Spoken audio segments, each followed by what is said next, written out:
constantly moving. He feels shame about himself. There's nowhere for me to go.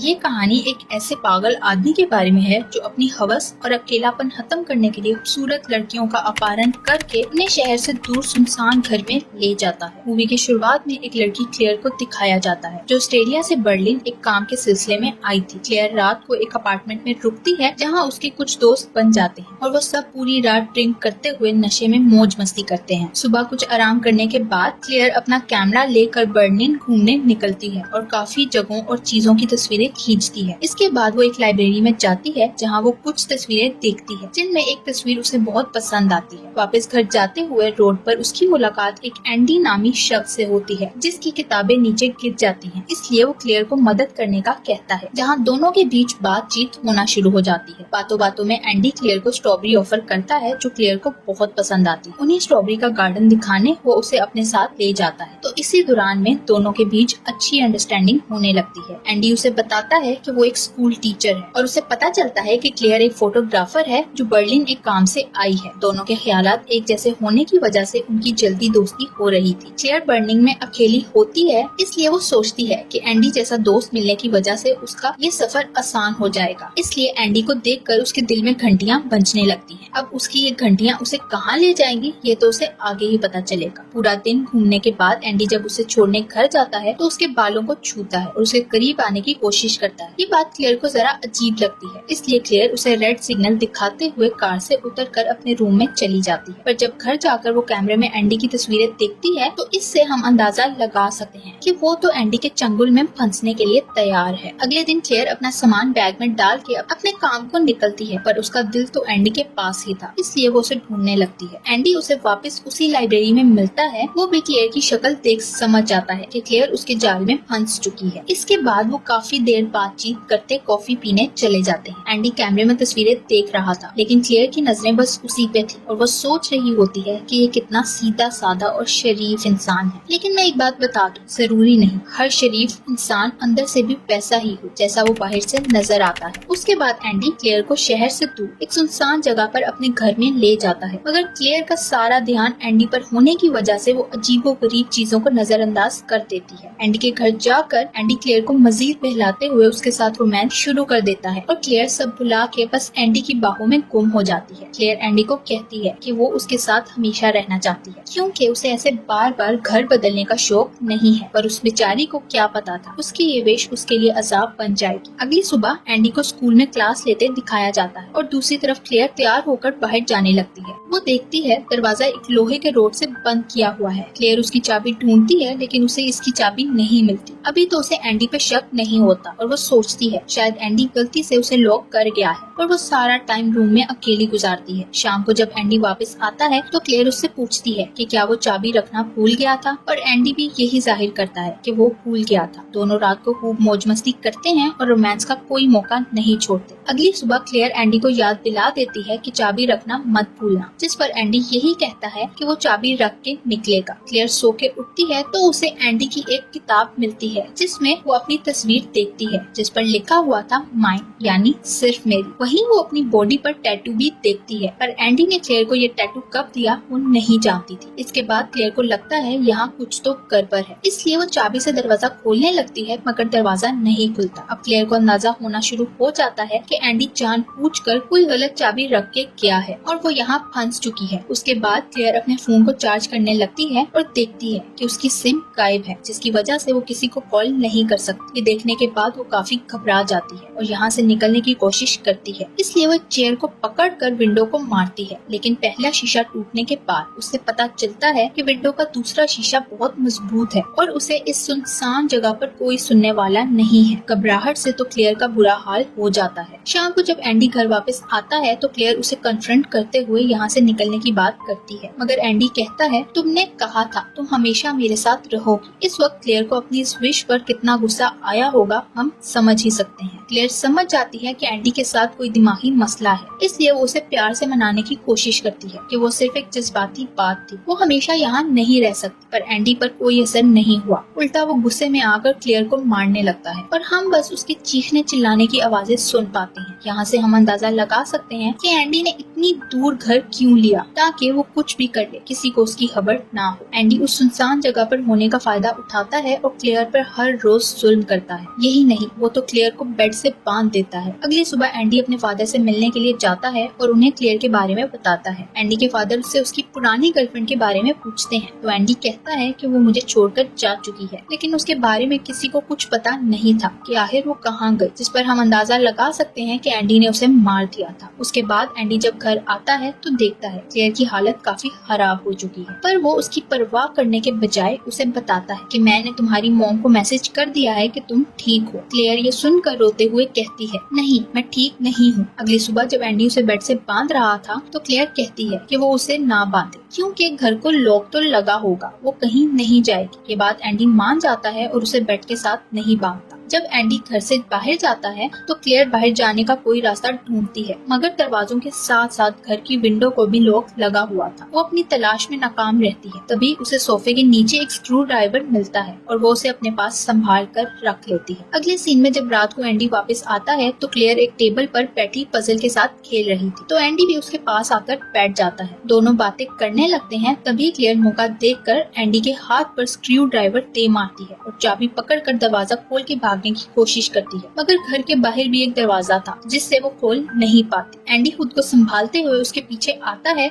और उसे पकड़ के उसके हाथ की उंगलियां तोड़ देता है और क्लेयर दर्द के मारे चीखती चिल्लाती वहीं बेहोश हो जाती है, जिसे उठाकर एंडी अंदर ले आता है और उसके हाथ की पट्टी करता है। इसके बाद वो क्लेयर को खुश करने के लिए उसकी तस्वीरें लेता है, उसके सामने अजीबोगरीब हरकतें करता है, पर कोई खास फायदा नहीं होता, क्योंकि वो कुछ भी क्यों ना कर ले, क्लेयर को कभी भी खुश नहीं कर सकता था। अगली सुबह जब एंडी अपने फादर के घर जाता है तो उसके फादर उसके हाथ की चोट का पूछते हैं, जिस पर एंडी कहता है कि दरवाजा खोलते हुए उसके हाथ पे चोट लग गई थी। एंडी जब स्कूल जाता है तो वहाँ अपनी एक स्टूडेंट को हवस की नजरों से देखता है, जिससे पता चलता है कि शायद इसी लड़की को अपना अगला शिकार बनाएगा। दूसरी तरफ क्लेयर दरवाजे को खोलने की पूरी कोशिश करती है, मगर दरवाजा नहीं खुलता। आगे हम देखते हैं कि क्लेयर को इस घर में काफी दिन गुजर जाते हैं और एंडी क्लेयर का ख्याल रखने लगता है। एक दिन एंडी के घर पे उसकी एक स्टूडेंट आती है जिसका नाम फ्रैंका था। वो एंडी से कुछ बातचीत करती है कि उसकी नजर क्लेयर पर पड़ जाती है, जो बहुत सहमी हुई थी। वो एंडी से पूछती है ये कौन है, जिसके जवाब में एंडी कहता है ये मेरी गर्लफ्रेंड है और उसे जाने का बोलता है। उसके बाद एंडी क्लेयर के बाल काटता है और उसकी कुछ तस्वीरें लेता है, जिसके बाद एंडी क्लेयर को छोटे छोटे कपड़े लाकर देता है ताकि वो कुछ चेंज फील कर सके, पर क्लेयर उन्हें पहनने से मना कर देती है और कपड़े फेंक कर अजीब तरीके से एक्ट करने लगती है। इस बात पे एंडी को गुस्सा आ जाता है। वो फिर से क्लेयर को बुरी तरह मारता पीटता है और उस बेचारी का बुरा हाल कर देता है। एंडी क्लेयर को घर छोड़कर कुछ दिन अपने फादर के पास रहने के लिए चला जाता है। पीछे से क्लेयर अकेली होती है और बिजली चले जाने की वजह से हीटर बंद हो जाता है और वहाँ काफी सर्दी हो जाती है। कुछ दिन बाद एंडी के फादर की मौत हो जाती है और एंडी उदास रहने लगता है। जब वो घर वापस आता है तो क्लेयर एंडी को देख के खुश हो जाती है, पर कहती है मुझे लगा था तुम अब वापस नहीं आओगे। एंडी उसे अपने फादर की डेथ के बारे में बताते हुए रोने लगता है, जिस पर क्लेयर उसे काम डाउन करने के लिए उसे हक कर लेती है और दोनों काफी क्लोज आ जाते हैं। अगले दिन एंडी क्लेयर के लिए कुछ किताबें लेकर आता है, जिसे देखकर क्लेयर अपनी बाहर की दुनिया के बारे में सोचने लगती है। तभी एंडी उसे एक छोटा कुत्ता लाकर देता है, जिसे देखकर क्लेयर बहुत खुश होती है। क्लेयर फिर से नॉर्मल रहने लगी थी। अब वो इन सब तकलीफों को अपनी किस्मत मान लेती है और एंडी से पूछती है आखिर तुमने मुझे ही क्यों चुना। तो एंडी उसे बताता है कि जब लाइब्रेरी के बाहर तुम्हें देखा था तभी सोच लिया था कि यही मेरी जिंदगी की साथी होगी। इसके बाद एंडी क्लेयर को कार की डिक्की में डालकर एक जंगल में ले जाता है। एंडी के हाथ में एक कुल्हाड़ी होती है और यकीनन वो क्लेयर को मारने वाला था कि अचानक वहाँ एक बच्ची की आवाज आती है। क्लेयर मुड़कर देखती है, वहाँ पे 2 छोटे बच्चे थे। बच्ची के पाँव में चोट लगी थी, जो देखकर एंडी उसकी मदद करने जाता है। तभी क्लेयर दूसरे बच्चे को अपनी मुश्किल बताने की कोशिश करती है, मगर बच्चा समझ नहीं पाता और वहाँ से डर के भाग जाता है। दूसरी तरफ उन बच्चों की माँ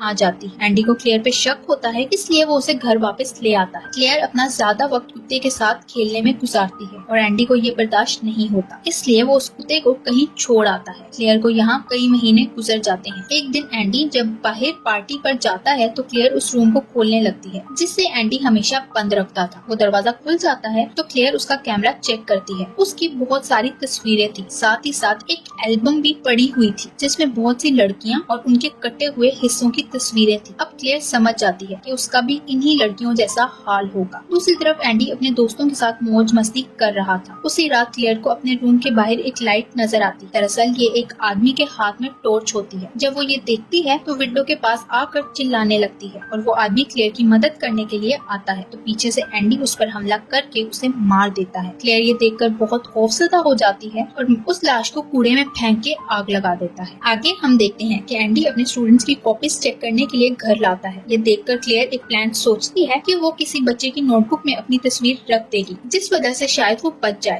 इसलिए क्लेयर चूल्हा जला के अपना हाथ जला लेती है और एंडी उसके हाथ पे ट्यूब लगाने के लिए रूम से बाहर जाता है। तभी क्लेयर अपनी तस्वीर फ्रैंका की नोटबुक में रख देती है। अगले दिन एंडी जब स्कूल जाता है तो फ्रैंका अपनी नोटबुक में क्लेयर की तस्वीर देख के समझ जाती है कि क्लेयर एंडी के घर में किसी मुश्किल में है। तभी वो क्लास से बाहर जाती है, पर उसकी नोटबुक से वो पिक नीचे गिर जाती है और कोई दूसरा स्टूडेंट उसे पकड़ के एंडी को दे देता है। अब एंडी समझ जाता है कि उसका राज सबके सामने खुल जाएगा, इसलिए वो फ्रैंका का पीछा करता है, मगर वहाँ फ्रैंका किसी तरह क्लेयर को उसके घर से बाहर निकाल लेती है। जब एंडी घर के अंदर जाता है तो देखता है चाबियों वाला बॉक्स टूटा पड़ा है। वो परेशान हुए घर के अंदर जाता है तो उसे नीचे वाले रूम से क्लेयर की आवाज आती है। उसे देखने अंदर जाता है, तभी क्लेयर दरवाजा बाहर से बंद कर देती है और एंडी घर में कैद हो जाता है। क्लेयर दरवाजे के पास बैठ के रोने लगती है। ये खुशी के आंसू थे कि अब वो आजाद है। तभी एंडी को एहसास होता है कि उसने क्लेयर के साथ जो किया वो गलत था और अब वो फंस गया है। वो खुद को बेबस महसूस करने लगता है। क्लेयर ने उस लड़की को अपने साथ लिया और घर से बाहर चली जाती है। लास्ट सीन में दिखाया जाता है क्लेयर एक कार में बैठ के बाहर की दुनिया के नजारे देख रही थी, क्योंकि वो काफी महीनों से ये सब नहीं देख पाई थी। इसी के साथ ये मूवी एंड हो जाती है।